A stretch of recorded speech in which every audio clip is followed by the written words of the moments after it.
তাদের ফাঁসি কার্যকর করা না হলে ছাত্র সমাজ বাংলা ব্লক দেওয়ার মতো কর্মসূচি ঘোষণা করতে বাধ্য হবে। ছাত্র সমাজ এই নাটককে ঘৃণ্যভাবে প্রত্যাখ্যান করলো। আমি পুরুষ, আমি লজ্জিত, আমি বাঙালি, আমি লজ্জিত।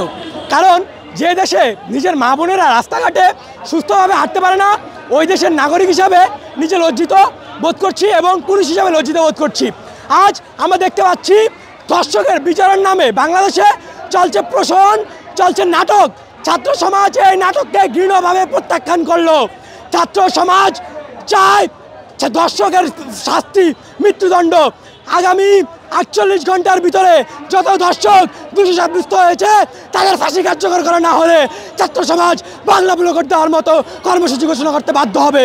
আমরা স্পষ্টভাবে জানিয়ে দিতে চাই, দর্শকের কোনো সামাজিক পরিচয় নাই, রাজনৈতিক পরিচয় নাই, তার পরিচয় শুধু একটাই, সে দর্শক।